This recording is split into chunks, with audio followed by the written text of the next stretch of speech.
Pasti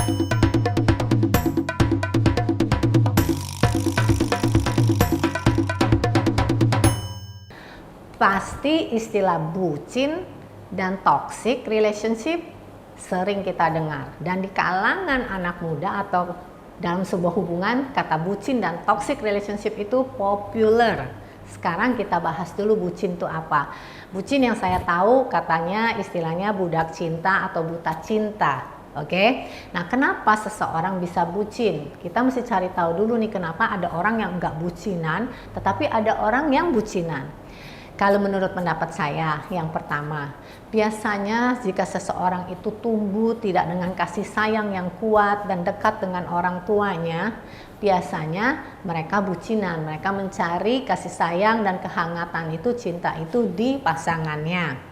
Yang kedua, jika seseorang itu merasa dia tidak cantik, tidak bagus, kurang menarik, biasanya dia mendapat pasangan, dia sangat menghargai dan takut kehilangan. Aduh, gue susah nih dapat pasangan, sekarang gue udah dapet, aduh gue bucin banget sama dia, takut ditinggal, ya kan, sangat bersyukur bisa dapat pasangan.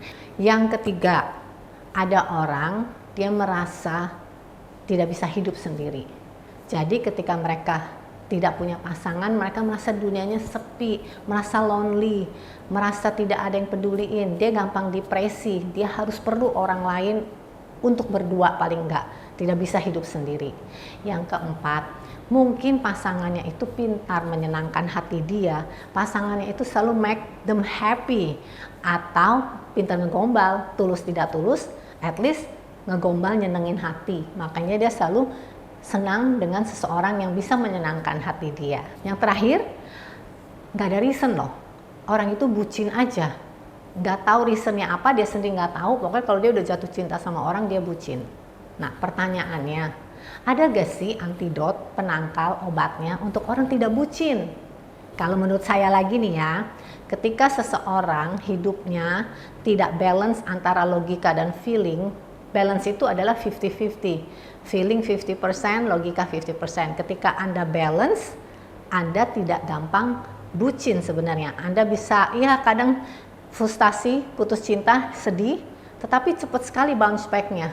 Karena balance, otaknya berjalan mikir, plus minusnya, masa depannya, dia bisa berpikir. Nah, ketika Anda tahu kualitas diri Anda, begitu banyak orang yang akan mengantri untuk Anda, dengan begitu mudah Anda bisa mendapatkan pasangan lagi, itu juga salah satu antidot, penangkal untuk orang tidak bucin.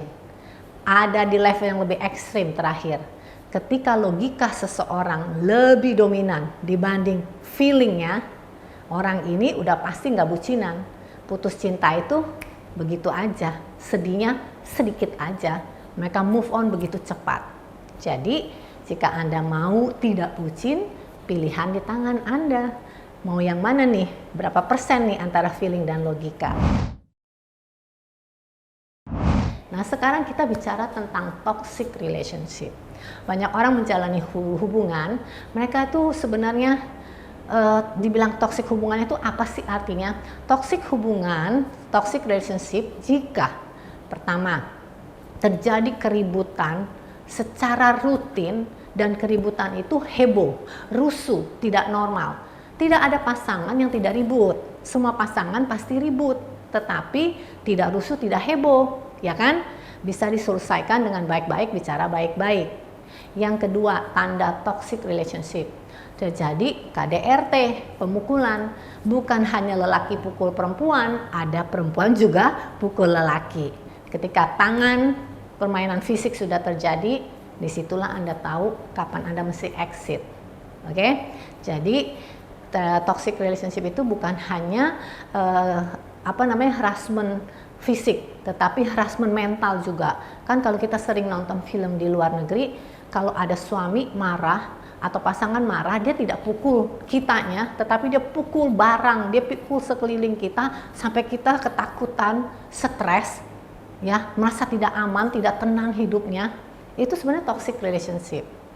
Yang ketiga, ada lagi hubungan toxic relationship itu ketika Anda tuh sampai rasanya mau mati, mau bunuh diri deh sama pasangan kita ini, nggak tahan handle dia. rasanya mau mati, rasanya mau bunuh diri, kita terbawa dalam mental health yang tidak sehat. Nah, itulah disebut toxic relationship. Kapan Anda siap untuk exit? Kenapa Anda tidak mau exit? Mungkin ada 2 alasan. Atau 3 alasan deh, saya tambahkan 1. Yang pertama, alasan tidak orang mau exit, tidak bisa exit dalam toxic relationship ialah money. Ketika Anda tidak punya pendapatan, Anda tergantung pendapatan Anda dari pasangan Anda tidak mau keluar. Anda merasa kalau gua keluar, gua lebih susah hidupnya. Gua mau tinggal di mana? Siapa yang mau kasih gua makan? Aduh, gua nggak bisa cari kerja. Makanya saya bilang, saya selalu mendukung setiap orang harus punya pendapatan, setiap orang harus bekerja. Yang kedua, orang tidak meninggalkan pasangannya karena agama. Ya, stuck dengan agama, kepercayaan seperti itu. Kalau saya pribadi, saya orang yang bukan beragama, saya orang yang percaya Tuhan, yang saya percaya Tuhan saya besar, punya kasih dan judgment yang tidak normal dari manusia. Ya, saya tidak percaya seseorang itu mau keluar dengan alasan yang benar dalam hubungan yang toksik. Tuhan akan hukum dan masukkan kita ke neraka. Saya pribadi tidak percaya itu. Jadi agama membuat orang tidak keluar segera dari toxic relationship. Yang ketiga, semua orang tahu, semua orang bertahan untuk anak. Jika Anda mau bertahan untuk anak, pesan saya, Anda harus bisa manage, bisa handle stress level Anda. Anda harus bisa membahagiakan diri Anda di tengah-tengah pernikahan yang toksik untuk si anak. Find your own happiness untuk bisa tetap happy di tengah-tengah toksik rumah tangga demi anak-anak bahagia. So, bucin and toxic relationship, the biggest issue dalam sebuah hubungan. Di mana posisi Anda? Apakah Anda siap exit? Apakah Anda akan terus hidup bucin? Pilihan di tangan Anda. Good luck. Kata kuncinya adalah di like. Kalau kamu nonton konten ini dan kamu suka, jangan lupa dipencet tombol like-nya. Atau bisa subscribe pastinya. Jangan lupa juga kasih komen. Kalau like, apalagi yang satu ini, jangan lupa di-share. Kenapa demikian? Karena YouTube Guru Grooming Indonesia adalah sebuah yayasan di mana keuntungan dari YouTube ini kami gunakan untuk 2 hal. Pertama, untuk membiayai anak-anak yang ingin sekolah tapi tidak punya dana. Yang kedua, membiayai guru-guru yang hidupnya kekurangan.